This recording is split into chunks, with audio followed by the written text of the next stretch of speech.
of that is going to be very disruptive to the Unicorns. We'll see whether or not Unicorns can deal with the late game of Fizz and Oriana. I feel like that top and mid lane is going to be a little bit slow out of the gates. However, we will see that Cassie appear. So Power of Evil has stuck to his tried and true. When Cogmore was not available, he's played Cassio. When he played Cassio last time, it was a strong victory. But Origen knew full well what they were doing. They opted into Gragas' first pick and gave away that rise. Origen right now are looking to just completely... Origen already have that tower down beneath a quarter of its health here. Looks like they're peeling away just to try and slow down this push, though. They don't want to end up having the wave in a really awkward place where niels is going to have to come forward for too much farm. So we'll find out how well they can kill this wave off and whether or not it will bounce. It does look to be the case as minions are being killed away. And we did see not only did Origen equalizing the trade of towers, keeping that global gold very even in a moment or two. Once vardags, unable to kill the tower, but it should go down if he sticks around. Sivir is coming across, and Nautilus coming through the jungle. So if vardags goes for this, he puts himself in at least another tower to let them get there. Yes, Origen are very controlled right now, but look on the map. Ooh, this time actually soaz pushing a little too far forward. He's been rooted in place by the Roompers, and kikis has decided to follow. Chum the Waters comes up, and soaz manages to sidestep the knock. Out easily. Well, uncharacteristic for the team because Origen, that was the first time they've given up first blood. Mithy's in trouble now as he's trading hook damage for hook damage. hylissang and mithy both down 50%, but here comes amazing. Teleport from Chachi's coming in. vardags is already down. hylissang flays them away, but Unicorns are in retreat. The explosive cask knocks Unicorns away, and it looks like xpeke versus Power of Evil. We'll need to touch on that in a second as the junglers have found one another. Kikis has knocked up amazing and put a lot of damage in reply. Body slam into cask. Here comes attack and shockwave from xpeke. He's chasing down Kikis. Red buff is available. Amazing has no flash. The body slam goes forward and tunnels. He wants to land a nom nom fishy onto vardags. Amazing is coming from the jungle. This could work out. It's the death bush that soaz made famous years ago, and here comes amazing. No explosive cask. soaz, he lands the Chum the Waters, or hasn't even used it rather. It was playful trickster. Doesn't even have Chum the Waters available. Gonna carry on running hylissang down. Flay goes away. Sarah's looking for a target, but they've got a ward in the bush. The fat man lands the body slam, but the explosive cask pulls him backwards. Amazing with the prediction shot. 2 more kills to Origen, and they start off Dragon. Dragon swipes its wings and says, nope, you're not using me as an escape. As, that was just Unicorns overstaying the bottom lane. I don't actually know why they do that, because you lose your mid tower, you don't have wards in the jungle, and yet you stand in front of a tower and just allow Origen to get a very easy flank. They'd shoved the wave in, and now they're catching Power. While Power's in trouble, Power is down. Dragon was secured. Up in this bush, and they're trying to encircle the Unicorns, but I think it might be a bit of a trap from the Unicorns. Well, we'll see. You see amazing. He's body slammed over the wall. A dredge line connects onto hylissang. He's going to flay him in. The barrel knocks everybody into the box, and the shockwave catches too. xpeke manages to sidestep the Fate's Call, but he does not sidestep the death sentence. Amazing comes with a fat belly back in, and xpeke survives a few seconds longer. It's a 2-for-1 in favor of Origen, and niels is landing those ricochets over and over. We do see amazing going low, and soaz is looking for some snake. The eel is eaten, and hylissang, the man that started it all, will be the man that ends it all. 2 for 5, and Origen with the team fight win. A great, well-balanced team fight from Origen. They get it a little engaged upon by the Unicorns, even hold soaz teleport until very late in that fight, but they knew the shockwave was coming from xpeke. He was hoping for. While the replay was on, Dragon was secured by Unicorns of Love. niels, mithy, amazing. They're looking for 4,000 gold lead at 20 minutes. Yep. A little bit more than that just after 20 minutes. So soaz wants himself a fight, but vizicsacsi is here as well. Actually, all of Unicorns are here. Well, that's a 3-man knockout from that dredge line mine. Kikis comes back in. The barrel blows Power of Evil up. And xpeke and the rest of Origen find another kill on Kikis. This means Baron. And this is a massive, massive problem for the Unicorns right now, because they're playing a composition that wants to scale, but now they're just giving gold constantly over to Origen. Every single time a fight like this happens, it's getting cleaner and cleaner for the Origen lineup. Now hylissang wants him, and he's going to die as well. That's Baron plus another kill. Now Origen can look for more towers, because I don't even think Unicorns really want this re-engage. Well, they certainly don't. Chachi's in trouble. niels is running him down. The dredge line connects. picks. And the jungle in general from Origen. Yes, Unicorns have a couple here and there, but it's very, very difficult for the Unicorns to put themselves into advantageous situations. And they're just going to be hemorrhaging wards again and again, although this time they managed to get themselves a pink. Well, very well played from Origen. It's actually just incredible to behold the level of play. They want to go again. Well, they find them, and look at the shockwave barrel combo. xpeke, niels, soaz. It's a trio of kills, a tower to boot, and they want an inhibitor turret to follow. This game has just gone from being somewhat close to absolutely in Origen's control right now. Look at how fast they're just shredding through this, and it's all been involved with the macro level decision making that Origen have showed. This isn't a game where you look at Unicorns and wonder what went wrong, because Origen have been what has gone so right in this game. Unicorns picked a scaling composition and they've just lost a Nexus turret at 24.5 minutes. That is not something that can happen with this kind of composition where you end up winning. What an exceptional performance from Origen. hylissang's in trouble, doesn't manage to connect with the death sentence, forced to have the Fate's Call as a safety. hylissang is out. Inhibitor down, Nexus turret down, 25 minutes. Origen, they're not stopping. 20% of Baron buff is left, and they are setting their sights on the mid lane turret. There's even minions on the bottom inner turret if they want it. Amazing, almost getting close to that explosive cast. We do see xpeke, he's stunned up by the petrifying gaze. xAchi has eaten some Chum the Waters, and vardags forced to flash to safety. vizicsacsi is down, kikis will be next, and the kill credit goes to niels. soaz is keeping the attention of the Unicorns, 3 of them in bay. And Origen get another inhibitor, and whoopa! xpeke misses the shockwave, eats a death sentence for Flare, and says, I don't care, as he leaves the base. Origen, it's all but done in this game. This is beyond convincing from Origen, and it can take it all the way back to picks and bans.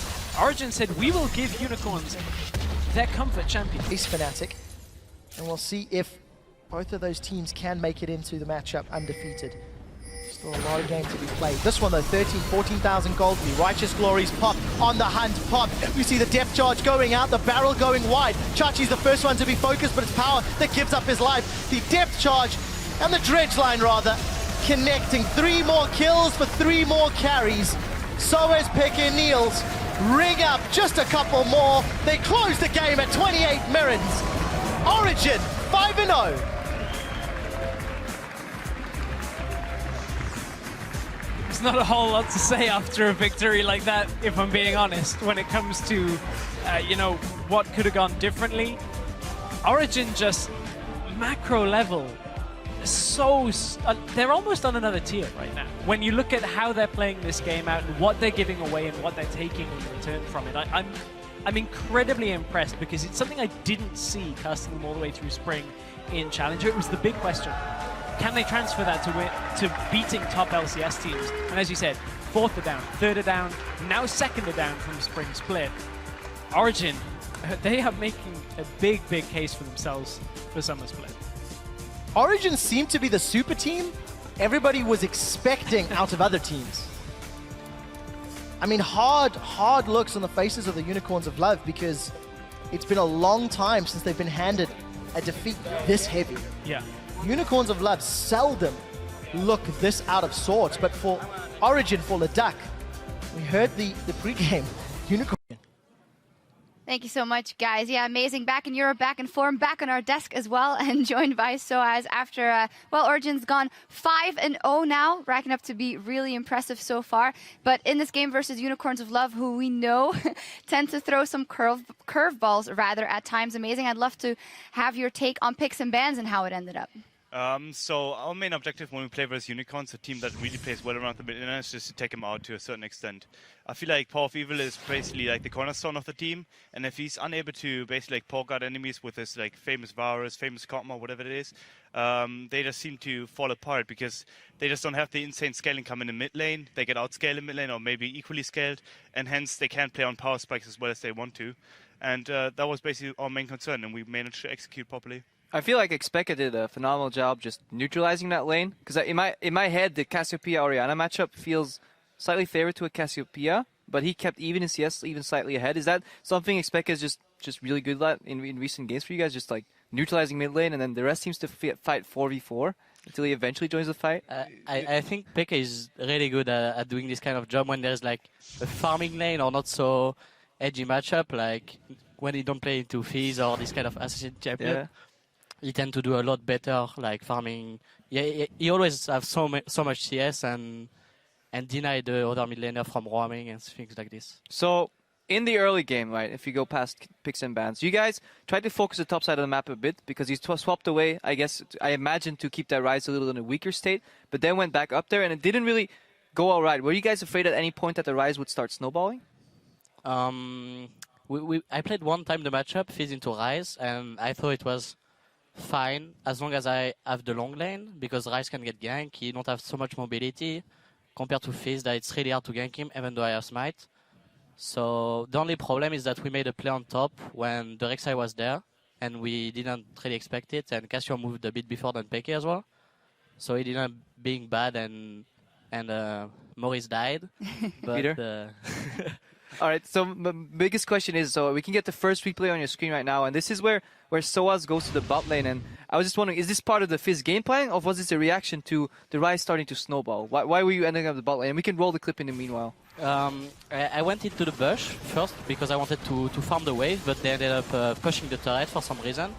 So since we saw them and I was hiding in the bush, Amazing said that he was coming. Mithy recalled in the same time as well and came bottom because they were pushing.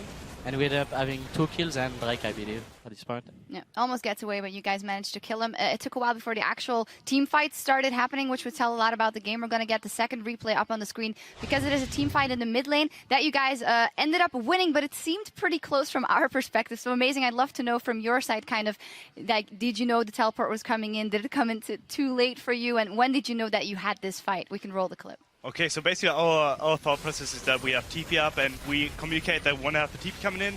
So we were prepared for this fight. We chunked out like hylissang, we chunked out kikis a bit, and we forced him to a choke where like hylissang is basically like caught out, gets a bit of chunk, and our main concern is basically like to have like our wombo combo come in properly and hit as many pairs as possible.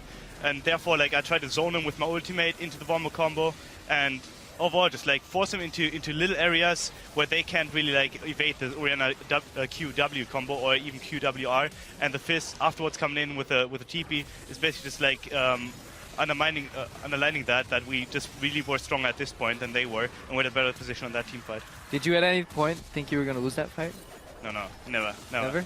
As soon as you go in, it's either win or lose, but if you're confident in your team, you always win.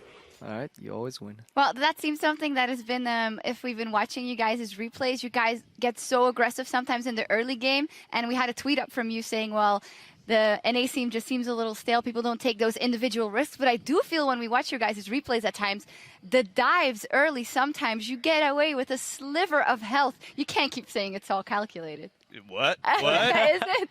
Dude, nah, it's obviously like a bit of luck is always like playing into it, but overall, like I just feel like being as aggressive as possible is maximizing opportunities, and that's something I want to play for, and that's something I've been working for, and our team has been working for. So we've seen Origen come in with tempered expectations. You guys like, yeah, we're gonna do all right, you know, Worlds maybe, but you know, 5-0, and every week you guys look dominant. Where is the ceiling for Origen?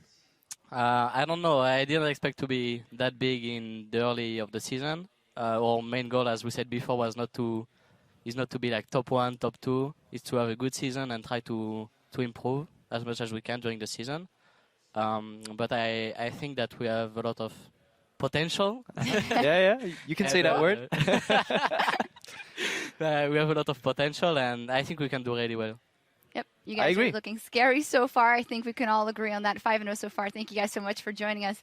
Another team that is doing very well so far is Giants. They are 3-1, and they are going up against the 1-3 Roccat after the break, so stay with us. Audio check, can you guys hear me?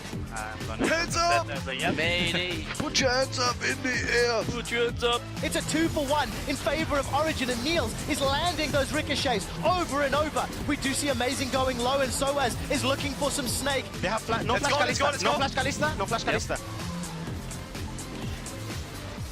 Nice! Good job. We do see Peke, he's stunned up by the petrifying gaze. Chachi has eaten some chum the waters, and vardags forced to flash to safety on the hunt. Pop, we see the depth charge going out, the barrel going wide. Chachi's the first one to be focused, but it's power that gives up his life. Origen, 5-0.